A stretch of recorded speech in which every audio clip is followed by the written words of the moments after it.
Oh my! My scream echoed through the air. Honestly, how many times do I have to say it?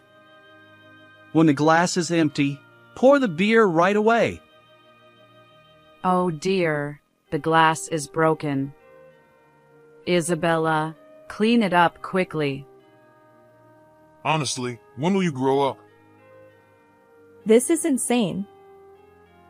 Why are these people so nonchalant about doing such things? My name is Isabella, a 26-year-old housewife. I've always been slow-witted. From the moment I entered elementary school, I realized I was falling behind. I was scolded by teachers countless times. Why couldn't I do such simple things?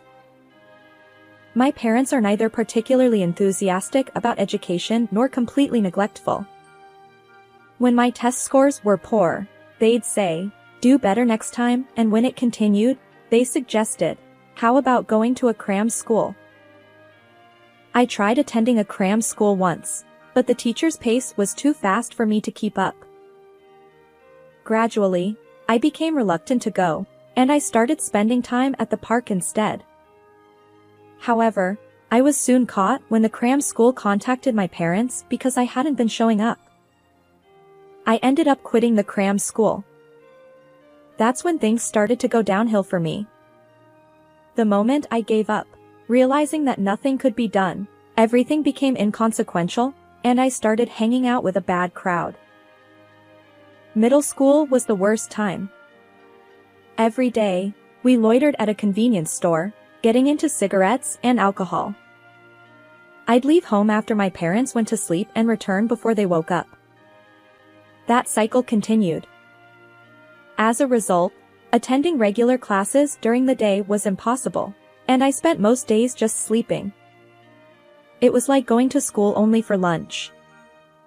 Later, I managed to get into a high school where you could enroll just by writing your name, but I had no motivation to study and dropped out.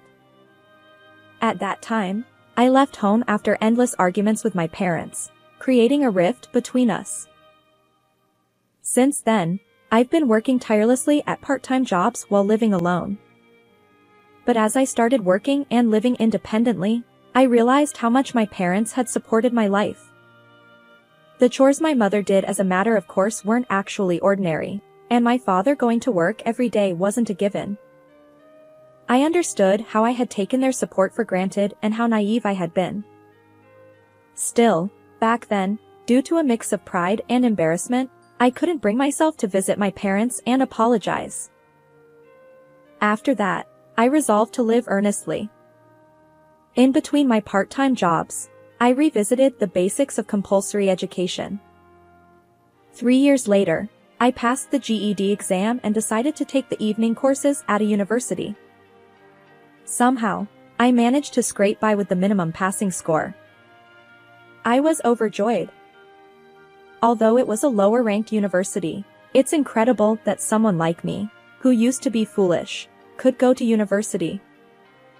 Feeling a bit embarrassed, I wrote a letter to my family, sharing only the news that I had been accepted to an evening university without revealing my address. From then on, I continued my life, working during the day and attending university at night. The evening university attracted a diverse crowd. There were men in suits who perhaps came after work, as well as older women who wanted to relearn. Interacting with these people allowed me to understand various perspectives, and I consider it a valuable experience. After graduating from university, I landed an office job at a small company.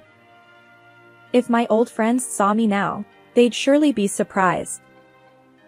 My life had changed significantly. And my life took another turn, a meeting with Michael. Michael was a senior colleague at the same company. He was the one who taught me the ropes when I joined. Eventually, he started inviting me out for meals, and our relationship naturally blossomed. 3 years later, he proposed, and we got married. He wanted me to focus on our home, so I decided to leave my job. I never dreamed that the rebellious girl I once was would end up leaving her job for marriage. When it came to informing my parents about the marriage, I could only do so through a letter. After all, we had parted ways in a heated argument back then, and I feared they might no longer care about me. Following our marriage, I ended up living with my in-laws in their home. My husband was the eldest son, and it was customary for the in-laws to live together. During the marriage introduction, I didn't have a negative impression of my in-laws, and there was a part of me that craved family love, so I agreed to cohabitate without much thought. Little did I know that this would mark the beginning of a living hell. I began experiencing severe mistreatment from my in-laws and husband. Isabella! Your cleaning is far too slow. Bathroom, toilet, weeding the garden. Do it more efficiently. Hey! I asked for tea. How long do I have to wait? Unbelievable! Hey, for breakfast, I prefer bread. I'll have yogurt. Mornings are for yogurt and fruit. My in-laws and husband were shamelessly demanding. Despite this, I clung to the strange notion that I needed their approval to be accepted by this family and in this house. So, I continued to be meek. Unfortunately, this only fueled their audacity even further. Isabella, give me a massage. Ah, excellent. I'll be next. Well then, after Dad, maybe I'll get one too. One person, 30 minutes each, for a total of an hour and a half of massages. And afterward, I brewed tea and served store-bought dessert to everyone, as if I were a housekeeper. I gradually began to suspect that I was being used for their convenience by my in-laws and husband. As a result, imperfections started creeping into the household chores I had previously executed flawlessly, and my in-laws and husband began blaming me for those shortcomings. Their tyranny escalated, and before I knew it, my in-laws and husband had turned into terrible manipulative individuals. Oh my! My scream echoed through the air. Honestly, how many times do I have to say it? When the glass is empty, pour the beer right away.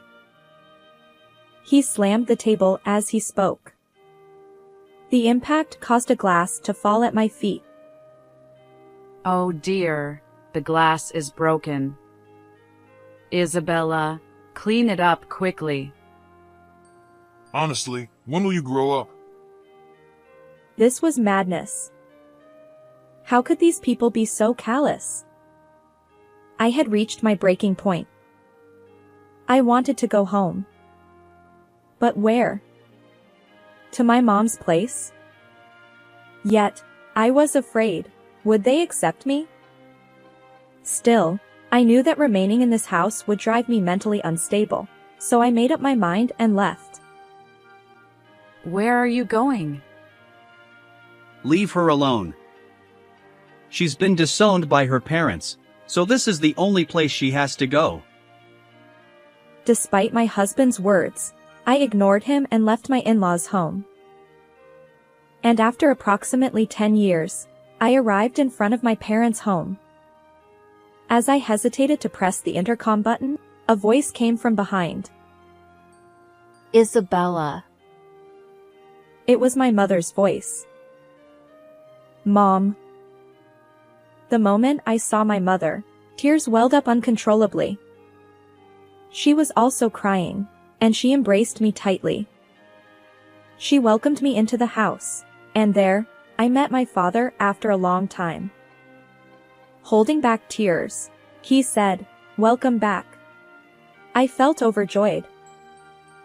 My parents didn't harbor any resentment toward me. Even after I had left without a word, they warmly received me after a decade apart. Awkwardly, I recounted everything that had happened since I left. Both my father and mother praised me, saying, "You've done well." They were pleased with my letter updates as well. As for the matter with my in-laws and husband, they were furious on my behalf. They advised me to divorce that person without hesitation, A few hours later, I received a message from my husband. Where are you now? It's time to come back. I replied, I'm currently at my parents' house. I won't return to that home anymore, so let's get a divorce. Almost immediately, my husband called. His angry voice made it hard to understand what he was saying, but it seemed he wanted to come here to persuade me. My parents suggested, it's a good opportunity to meet face to face, so we decided to invite my in-laws and husband over. When my in-laws arrived at my parents' home, they unleashed a torrent of insults fueled by anger. Back when I lived with them, I was somewhat fragile due to my longing for family love. However, now that I had reconciled with my own parents, that vulnerability had disappeared. Without succumbing to their verbal abuse, I firmly handed them the divorce papers, saying, "It's pointless no matter what you say. Please sign for the divorce." In the end, my husband reluctantly signed the papers, rolling his eyes. Finally, I was free from those nightmarish days. And in the blink of an eye, 5 years had passed since the divorce. It was a holiday, and I was relaxing at my parents' home as usual. Suddenly, the intercom buzzed. Who could it be on a Saturday morning? Since I was closest to the front door, I decided to answer. But then the intercom buzzed again. Hello? Oh, excuse me. Wait, what? When I opened the door, there stood my ex-husband and in-laws, the same people I had parted ways with 5 years ago. Why? How? My ex-husband grinned and said, Hey there! You doing well? I figured you'd calm down by now. I'll forgive you, so come back, ha! What are you talking about?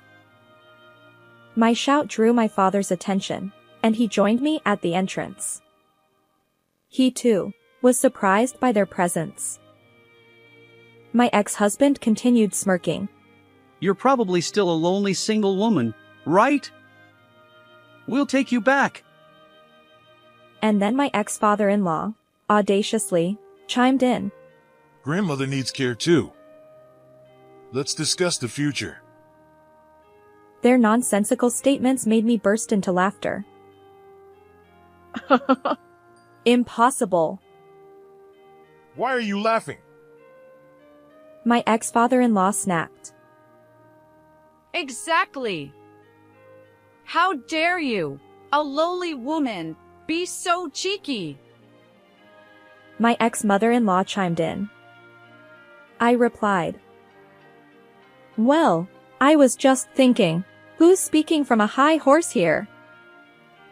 My ex-husband retorted. What? Who do you think you're being cheeky with? He seemed to believe that his forceful tone, reminiscent of our cohabitation days, would sway me. Little did he know that over these 5 years, I had regained the determination I had as a former delinquent, a strong woman who wouldn't be shaken. Huh? Obviously, I'm talking to you. This abusive jerk. My ex-husband and in-laws stuttered, taken aback by my intensity.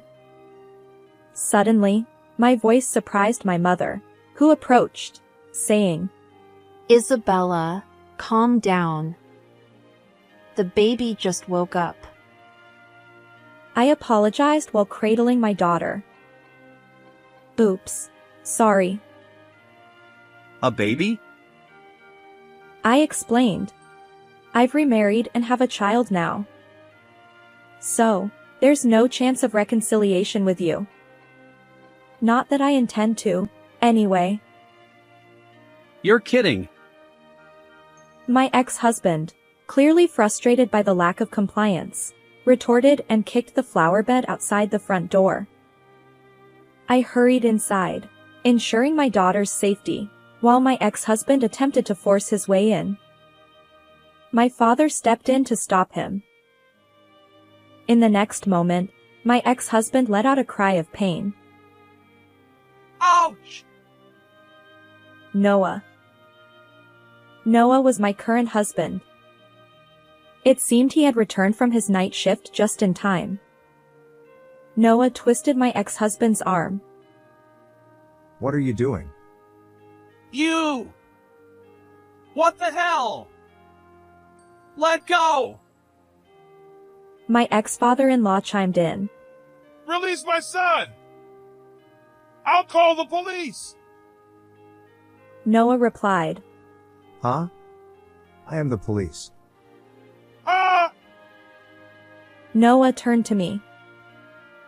Isabella, who are these people? Ex-husband and in-laws. They suddenly showed up, trying to force a reconciliation. When I resisted, my ex-husband got angry and kicked the flower bed. Wait, hey. You don't need to explain so clearly. Noah declared. They're completely out of line.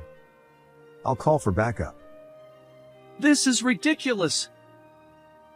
Soon after, a police car arrived, and my ex-in-laws and ex-husband were taken away.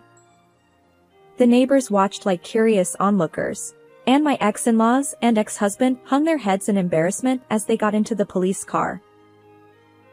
And the reason my ex-in-laws and ex-husband visited me was as follows. It turns out that they had been squandering Michael's grandfather's inheritance and grandmother's pension, indulging in gambling and a life of luxury. However, when his grandmother's health deteriorated, and she needed care, her pension was being used to cover the costs of her care facility. So, they decided to call me back and try to take advantage of my family's wealth. They probably assumed that if they shouted at me, I would comply with their demands. They completely underestimated me. Upon learning that I had remarried a police officer, my ex-in-laws and ex-husband likely decided never to involve themselves with me again. By the way, let me share how I ended up marrying a police officer. During my evening university days, I became close friends with a woman in her 50s who was in the same seminar. Even after graduation, we continued to meet up for drinks regularly. After my divorce from my ex-husband, she suggested that I meet her nephew, Noah.